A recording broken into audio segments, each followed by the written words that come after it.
धर्म में उसकी अरुचि होती है। जैसे दुर्योधन की भगवान संधि दूत बन करके दुर्योधन को सभा में संबोधन किए कि पांडव तुम्हारे भाई हैं, और सही पूछो तो इतना बड़ा वैभव अर्जुन के गांडीव धनुष के प्रभाव से ही एकत्रित हुआ, वो जुआ में जीत लिया। तो मेरी राय तो ये भगवान कह रहे हैं कि आप आधा राज्य वापस कर दीजिए, पर ऐसी वृत्ति तुम में दिखाई नहीं दे रही तो 5 गांव दे दीजिए। तो दुर्योधन ने कहा सुई की नोक के बराबर भी नहीं दूंगा, 5 गांव की बात। देखो अधार्मिक जो वृत्ति होती है अहम प्रधान, भगवान समझा रहे हैं पर उनकी समझ में नहीं आ रहा। पहले से उसने गुप्त मंत्रणा कर रखी थी, अगर केशव तनिक भी क्रोधावेश धारण करें तो तत्काल उनको बंदी बना लिया जाए और कैद में डाल दिया जाए। भगवान से जब वो बोल रहा था कि सुई की नोक के बराबर भी बिना युद्ध के हम नहीं देंगे, तो भगवान ने कहा इसका मतलब है कि तुम मृत्यु शैया पर शयन करने के लिए तैयार हो रहा है। अब वो समझ गया कि केशव आवेश में आ रहे हैं। भगवान ने देखा कि उसके जो सहयोगी जन हैं वो सावधान हो रहे हैं। वो पहले ही सात्विकी ने सूचना दे दी थी कि प्रभु सभा में कुछ अमंगल होने वाला है।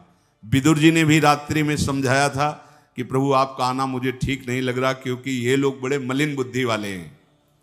तो भगवान बड़े जोर से अट्टहास किया। एक हंसना होता है, वही अट्टहास बड़ा भयावना होता है। भक्तराज हनुमान जी ने भी अट्टहास किया था।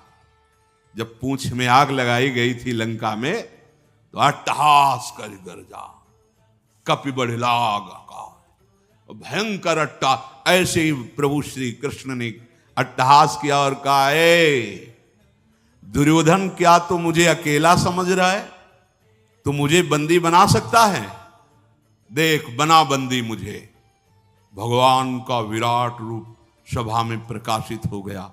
बड़े बड़े लोकपाल, अश्विनी कुमार, इंद्र, मरुदगण, विश्वदेव, यक्ष, गंधर्व, नाग, राक्षस सब भगवान के अंगों से प्रकाशित हो रहे हैं।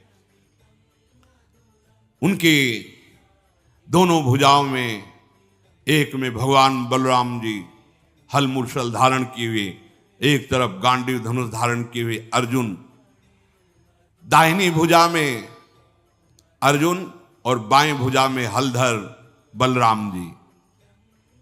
देखा शंख चक्र गदा शक्ति सारंग हल नंदक नामक खड्ग, ये सब मूर्तिमान भगवत पार्षद जो अस्त्र हैं भगवान के अंग में विराजमान हैं। बहुत तेजो में देदीप्यमान श्री कृष्ण के अंग, नेत्रों से, नासिका से, रोम के छिद्रों से भयंकर आग की, प्रलयकालीन आग की लपटें प्रकट हो रही हैं। रोम कूप से शास्त्रों सूर्यों जैसा तेज प्रकाशित हो रहा है भगवान श्री कृष्ण के। समस्त सभा में जितने राजा थे सब भयभीत होकर मूर्छित हो गए। किसी की हिम्मत ही नहीं हुई कि पूर्ण रूप से भगवान की उस रूप का दर्शन कर सके। द्रोणाचार्य जी, भीष्म जी, परम भागवत विदुर जी, महाभाग संजय जी और वहां आए हुए महर्षि जन, केवल ये ही भगवान के इस रूप को देखने में समर्थ हुए और सब की आंखें मुंद गई, मूर्छित होकर सब गिर पड़े। उसी समय समस्त दिव्य दिव्य ऋषिजन भगवान की स्तुति हाथ जोड़ करके कर रहे हैं। भगवान ने जिन जिन को देखने का सामर्थ्य दिया वही देख पा रहे हैं, बकाया सब मूर्छित पड़े हुए हैं। उस सभा भवन में दुंदुभियां बजाते हुए देवतागण, बड़े बड़े ऋषिजन जब स्तुति और फूलों की वर्षा करते हैं, उसी समय धृतराष्ट्र संजय से पूछते, संजय ये क्या कोलाहल हो रहा है? तो संजय ने कहा, कमल नयन यदकुल तिलक भगवान श्री कृष्ण विराट रूप में विराजमान है। तुरंत हाथ जोड़कर धृतराष्ट्र ने कहा, क्योंकि भगवान व्यासदेव जी के पुत्र हैं, हाथ जोड़कर कहा, हे परम कृपालु श्री कृष्ण, हे समस्त जगत के हितैषी, मुझ अंधे पर भी कृपा कीजिए। मैंने आज तक आपसे कभी कुछ देखने के लिए नहीं मांगा। हे केशव, मेरे नेत्र नहीं हैं, न भीतर के न बाहर के। हे केशव, मैं आपसे प्रार्थना करता हूं, एक क्षण के लिए मुझे नेत्र दे दीजिए, जिससे मैं आपके इस स्वरूप का दर्शन कर सकूं। हे महाबाहु जनार्दन, आप हम पर कृपा कीजिए। जब धृतराष्ट्र ऐसा कह रहे थे तो भगवान श्री कृष्ण ने कहा, तथास्तु, ऐसा ही हो। तत्काल उनके नेत्र खुल गए। कर्तुम अकर्तुम अन्यथा कर्तुम, तत्काल नेत्र खुल गए और भगवान के उस अद्भुत विराट स्वरूप का दर्शन धृतराष्ट्र जी ने भी किया।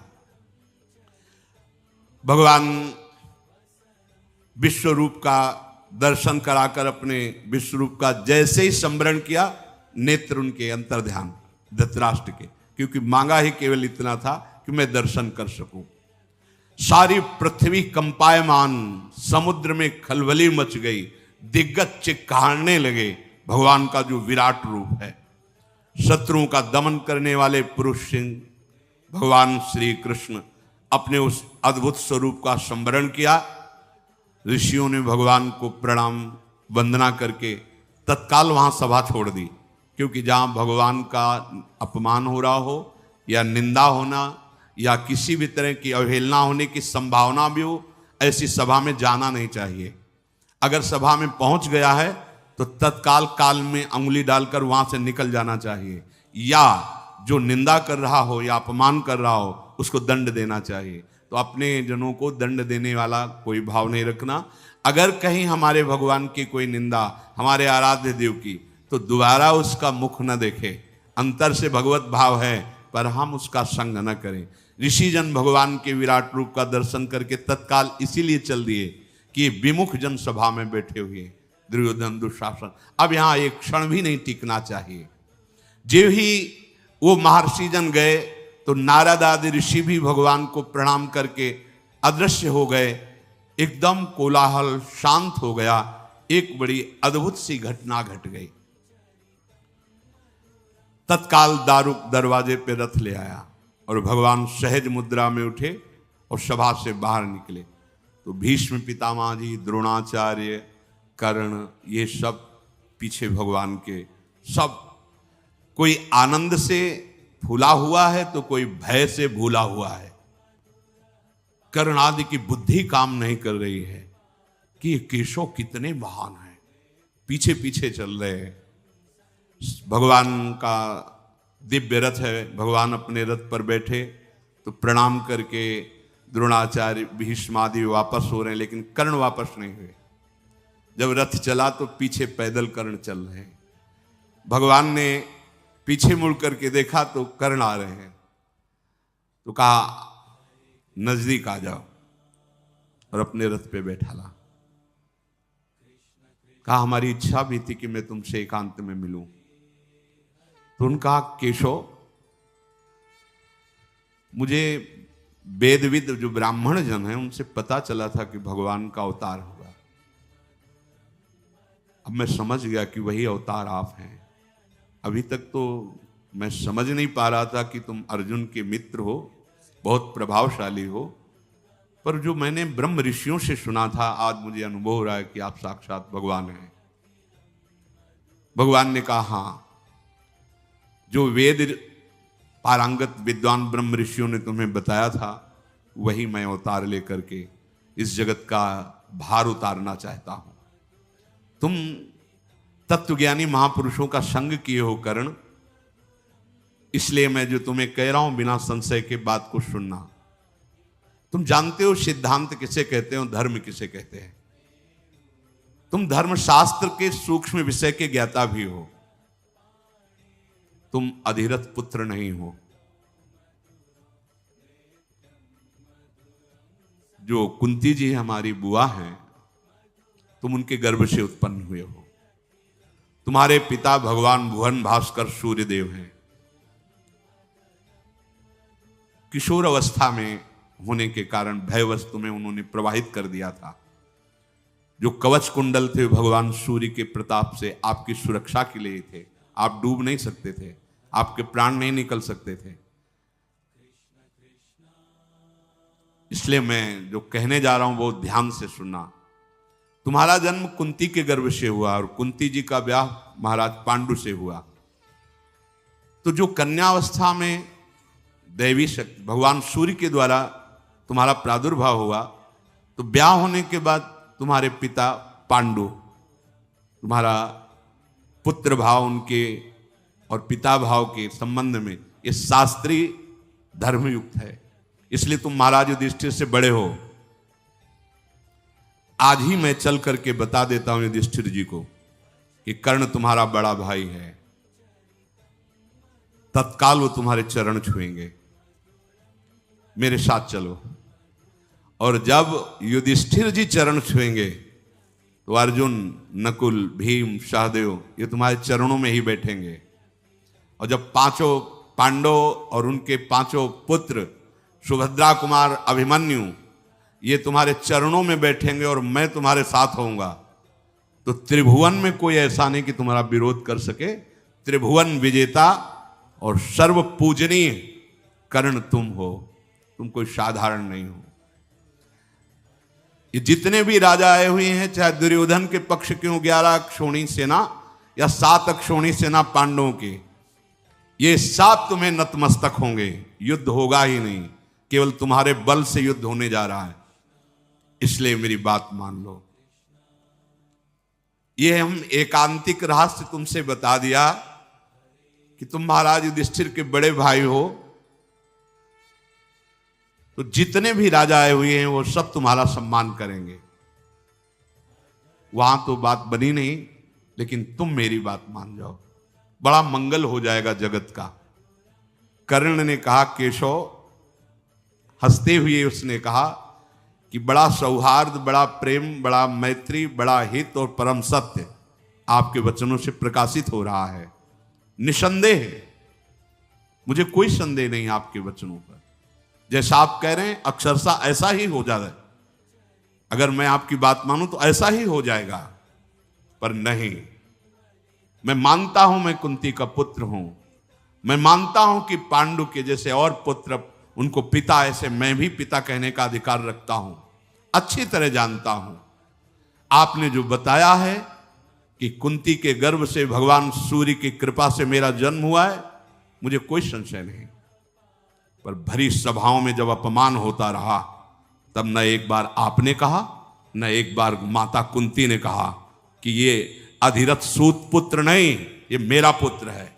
जहां मैं अपने बल विक्रम को दिखाने को किया, वहीं मेरा अपमान होता रहा है। मैं जीवन भर जलता रहा, किस लिए? मेरा क्या दोष था? मेरा दोष आप साबित कर दीजिए। भगवान सूर्य ने प्रकट किया और जल में फेंक दिया गया और अधिरथ सूत ने उठाया, इसमें मेरा क्या दोष रहा? जब मैं कभी अपना बल विक्रम अर्जुन के सामने प्रकट करता तो मेरा उपहास करके मुझे नीचा दिखाया जाता कि सूत पुत्र का अधिकार नहीं राजकुमार के सामने, चाहे वो द्रौपदी के स्वयंवर में हो, चाहे वो अश्व शिक्षा का, पूर्णता का जब प्रदर्शन कराया जा रहा हो तब हो, या किसी भी राजसभा में हो, तब क्यों आप नहीं बोले? क्यों माता कुंती ने ये नहीं कहा कि ये मेरा पुत्र है? तब तो किसी ने नहीं कहा। आज जब ये बात आ गई समझ में कि अब युद्ध होगा ही, तो आप हमको समझा रहे हो केशव, मैं मान रहा हूं आपकी बात सत्य है, पर अब मैं सूत पुत्र ही रहूंगा। और दुर्योधन ने मुझे सम्मान दिया है, जीने की आशा डाल दी दुर्योधन ने। मैं कभी दुर्योधन के साथ अब दगाबाजी नहीं कर सकता। हे वृषणी नंदन श्री कृष्ण, मेरा एक नियम है कि एक बार जिसको वचन दे दिया तो प्राण छूट सकते हैं, वचन नहीं छूट सकते। मैंने दुर्योधन को अपना मान लिया है, अब मैं उसका साथ नहीं छोड़ सकता। जनार्दन, मुझे कोई भयभीत कर सके ऐसा पैदा ही नहीं हुआ। बध, बंधन, भय, लोभ, इनकी ताकत नहीं कि हमारे हृदय का परिवर्तन कर सके। पर जीवन बहुत कष्टमय कर्ण का रहा। अगर कहीं ये पता चल जाता भगवान सूर्य से प्रकट कर्ण, तो भगवान परशुराम जी शाप नहीं देते। हर जगह हार हुई, हर जगह उसको नीचा देखना पड़ा, पर था महापुरुष, सत्यवादी, परमदानी, पर अधर्मियों का संग हो गया, इसलिए हर जगह हार हुई, हर जगह परास्त हुई। तो ध्यान रखने का विषय है, आप सही हो लेकिन आपने अगर गलत संग कर लिया है तो आपकी भीष्म जी अखंड बाल ब्रह्मचारी महाभागवत, लेकिन सिंहासन पर वचन दिए हुए हैं, इसलिए संग अधर्म का नीचा देखना पड़ा। तो जनार्दन, मैं दुर्योधन का साथ कभी नहीं छोड़ सकता और युद्ध अवसर आने पर ललकार करके पांडवों से लड़ूंगा।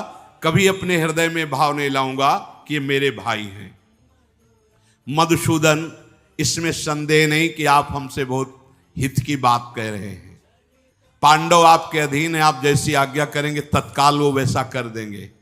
पर मेरे और आपके बीच में जो वार्ता हुई है, इसे न पांडव जानेंगे और न कोई संसार का व्यक्ति, जब तक युद्ध नहीं हो जाता। और युद्ध में जब मैं मारा जाऊं तब इसके बाद आप इस बात को भले, लेकिन तब तक ये आप वचन दीजिए कि आप इसे गोपनीय रखेंगे। अपनी इंद्रियों को संयम में रखने वाले धर्मात्मा युधिष्ठिर हैं और तुम्हें अपना प्राण मानने वाले अर्जुन हैं। इसलिए मैं पहले से कह रहा हूं कि तुम निश्चिंत रहो, मैं ही मारा जाऊंगा, क्योंकि जिसके सहायक आप हो।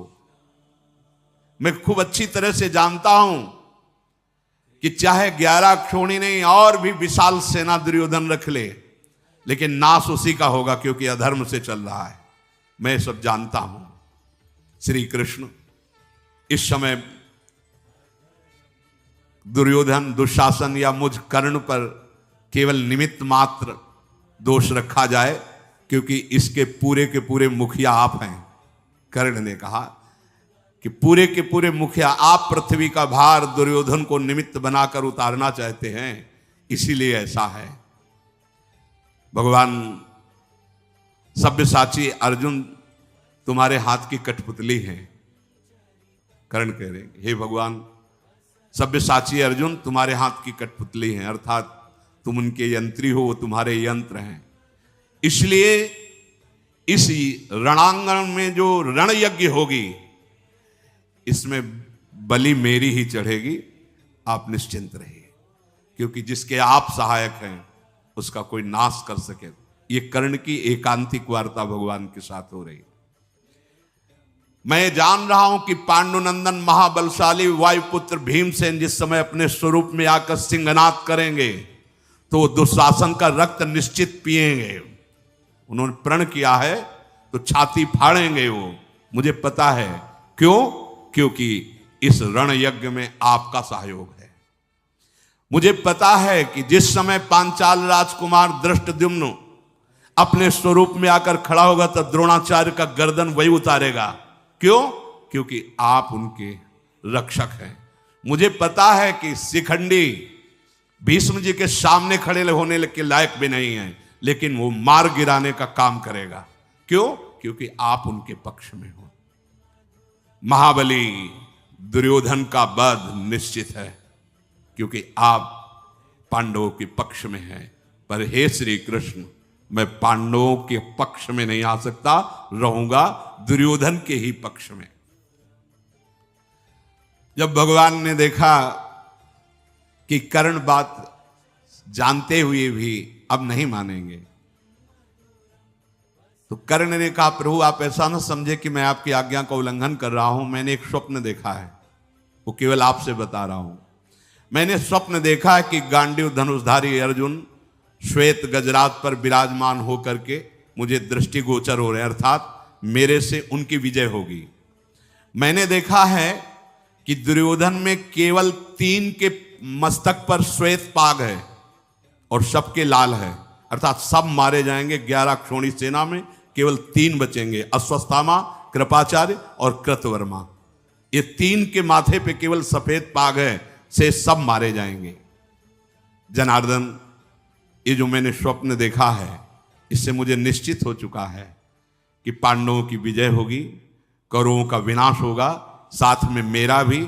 पर मैं डरने वाला नहीं हूं।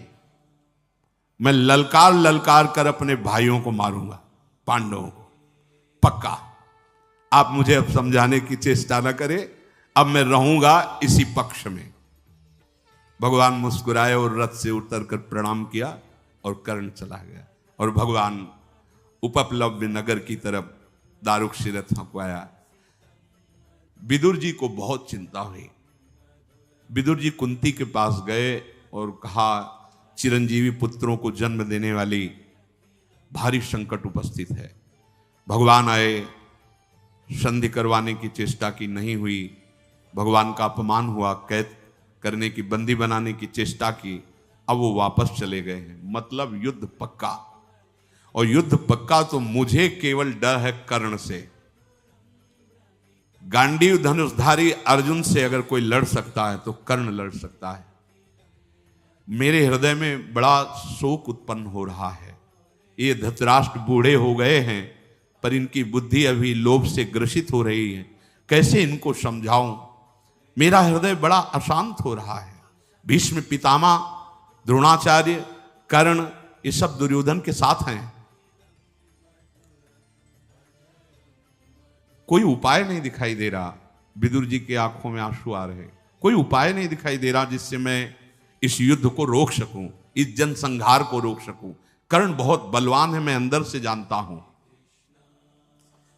कुंती जी ने कहा, आपको भी अभी तक एक बात मालूम नहीं है, वो बात मैं बताती हूं। मैं जब पिता के घर में रहती थी तो साधु सेवा का मुझे अधिकार मिला था कि आए हुए अतिथि सेवा को। तो उस समय महान तप के धनी दुर्वासा ऋषि आए और अतिथि सेवा मुझे मिली। जैसा सावधानी से सेवा करनी चाहिए वैसी सेवा की। वो प्रसन्न हुए और मुझे एक मंत्र दिया कि इस मंत्र से कभी भी किसी भी देवता को बुला। तो मेरे मन में चापल्यतावश ऐसा हुआ कि मैं भला सूर्य को बुलाऊं, तो सूर्य देव आ गए और उन्होंने मुझे एक पुत्र प्रदान किया जो कन्यावस्था में ही प्रकट हुआ। वही ये पुत्र कर्ण है। तुम भयभीत मत रहो कर्ण से, वो मेरा पुत्र है। मैं जाऊंगी और आज्ञा करूंगी, वो अवश्य मेरी बात मानेगा। विदुर जी को प्रसन्नता हुई कि यदि ऐसे युद्ध रुक जाए तो बहुत अच्छा है। माता कुंती, समय कर्ण का एक निश्चित था। ब्रह्म मुहूर्त से खड़े हो जाते थे और जैसे जैसे सूर्य उदय होते वैसे वैसे मुख करते हुए भीषण धूप में भी ऐसे मंत्र उच्चारण करते हुए गंगा जल में और उस समय नियम था अगर कोई भी आकर कुछ मांग ले वो दे देते थे। ठीक उस समय माता कुंती गई, देखा दोनों भुजाओं को भगवान सूर्य की तरफ ऐसे किए, गंगा जी में खड़े हुए मंत्र जाप कर रहे हैं। नजदीक गई तो छाया सी दिखाई दी। मुड़ करके कर्ण ने देखा तो कहा, राजमाता आपके चरणों में प्रणाम है। इस समय आपका यहां आना, आप इस कर्ण से क्या चाहती हैं? देवी, मैं अधिरथ पुत्र कर्ण हूं। यह बात आपको पता है क्योंकि भगवान ने बताया ना, इसीलिए वो भी कड़ुआ बोल रहा है। मैं अधिरथ पुत्र सूत पुत्र कर्ण हूं, यह बात आपको पता है? हाँ, तो ये सूत पुत्र कर्ण आपके चरणों में प्रणाम करता है। राजमाता यहां आने का कष्ट किया, आदेश करें ये सूत पुत्र क्या सेवा करें। बार बार इसलिए वो ये कह के आई है ना कि मेरा पुत्र है, मैं उसे बताऊंगा, और भगवान ने पहले बता दिया था। अभी तक सूर्य भगवान इनको दर्शन दिए पर एक बार भी नहीं बताया ये रहस्य। ये पता भगवान के द्वारा कर्ण को। कुंती ने कहा कि बेटा, तुम सूत पुत्र नहीं हो, तुम कुंती पुत्र हो। तुम्हारे पिता अधिरथ नहीं, त्रिभुवन को प्रकाशित करने वाले भुवन भास्कर सूर्यदेव हैं। तुम मेरे गर्भ से प्रथम पुत्र के रूप में प्रकट हुए हो। जिस समय मैं कुंती भोज राजा के यहां रहती थी उस समय तुम्हारा प्रादुर्भाव हुआ। कर्ण, ये सामने देखो, जिनकी तुम आराधना कर रहे हो ये तुम्हारे पिता हैं और इस बात के साक्षी हैं कि जो मैं बोल रही हूं वो परम सत्य है। बेटा, ये युद्ध होने जा रहा है, प्रधान तुम इसके हो, तुम अपने भाइयों से अपरिचित हो। ये पांडव तुम्हारे ही भाई हैं। तुम्हें धृतराष्ट्र पुत्रों की पक्षवृत्ति लेकर युद्ध नहीं करना चाहिए। तुम मेरे पुत्र हो। पूर्व काल में जिसका उपार्जन किया गया अर्जुन आदि के द्वारा लोभवश इन दुष्टों ने कपट करके वो सब ऐश्वर्य अपहरण कर लिया है। अब मेरे पुत्र उसके लिए जरूर युद्ध करेंगे। तो तुम्हें पता हो जाना चाहिए कि अर्जुन और तुम भाई भाई हो, फिर युद्ध किस बात का? तुम हो जाओ तो युद्ध होगा ही नहीं, इस बात को स्वीकार करो। कर्ण ने कहा, इस महान रण यज्ञ की वेदी पे पीठ दिखाने वाला ये सूत पुत्र नहीं है। अब ऐसा कभी नहीं हो सकता। सर्वगुण संपन्न पांडव हैं, मैं जानता हूं। सूर्यमंडल से आकाशवाणी हुई, सुनो कर्ण, सूत पुत्र शब्द उच्चारण मत करो। जो कुंती कह रही वो अक्षरशः सत्य है। तुम मेरे पुत्र हो, मैंने तुम्हें बताया नहीं। आकाशवाणी सूर्य की। जो ही इस कर्ण ने इस वाणी को सुना तो प्रणाम किया सूर्य को भी, और कुंती से कहा, माता मुझे पहले से पता है कि आप मेरी माता हैं और भगवान सूर्य मेरे पिता हैं। माता कुंती, भगवान सूर्यदेव इनसे मेरा प्रादुर्भाव हुआ है, पर मैं ना आपकी बात से विचलित होने वाला हूं और ना भगवान सूर्य की बात से। वचन दिया है दुर्योधन को, तो अब ऐसा नहीं हो सकता। राजमाता, आप और जो कुछ मांगो सो मांग लो, मैं इस समय ना नहीं कहता, पर अगर ये मांगो कि अर्जुन से युद्ध ना हो तो अब ऐसा नहीं हो सकता। क्या आप चाहती हो, आज्ञा कीजिए। माता कुंती ने कहा कि हमें चाहती कि हमारे 6 पुत्र हैं, 5 पांडव और एक तुम। 6 पुत्रों में एक भी नहीं मरना चाहिए। उन्होंने कहा कर्ण ने कि आज तक हमने कभी किसी को ना नहीं कहा। आपने किस सभा में कहा है कि आपके 6 पुत्र हैं? बहुत हृदय से दुखी कर्ण रहे। कभी कभी किसी ने सपोर्ट नहीं किया, न भगवान सूर्य ने कहा कहीं और न माता कुंती। जहां भी अपनी तो उसको नीचा दिखाए, ए सूत पुत्र तो राजकुमारों के समान। तो 6 पुत्र हैं आपके, आपने किस सभा में घोषित किया? कभी किया है? आज जब आपने देखा है कि आपके पुत्रों पे, प्राणों पे बने आई है, तो आप अब ये कहने चली आई हो कि कर्ण तुम मेरे पुत्र हो, पांडव तुम्हारे भाई हैं। मैं दुर्योधन का आश्रय लिया, मेरा जीवन निर्वाह दुर्योधन ने किया, मैं प्राण भी उसी को दूंगा, उसी के लिए न्यौछावर करूंगा। मैं कभी झूठ नहीं बोलता और मैं कभी मांगने वालों को ना भी नहीं कहता। तो इसलिए दैव बड़ा बलवान है। तुमने 5 पुत्र सदैव घोषित किए हैं, 5 ही रहेंगे, तुमको भी विमुख नहीं करेंगे। युद्ध का अवसर आएगा और जब युधिष्ठिर, भीम, नकुल, सहदेव, इनको मैं ऐसी दशा में पहुंचा दूंगा कि वध कर सकता हूं, उस दशा में मैं इनको छोड़ दूंगा, लेकिन अर्जुन को नहीं। या अर्जुन मुझे मारेगा तो 5, या मैं अर्जुन को मारूंगा तो आपके 5। आपने सभा में सदैव 5 पुत्र बताए हैं, 5 ही पुत्र रहेंगे। या कर्ण जाएगा या अर्जुन जाएगा। कुंती देवी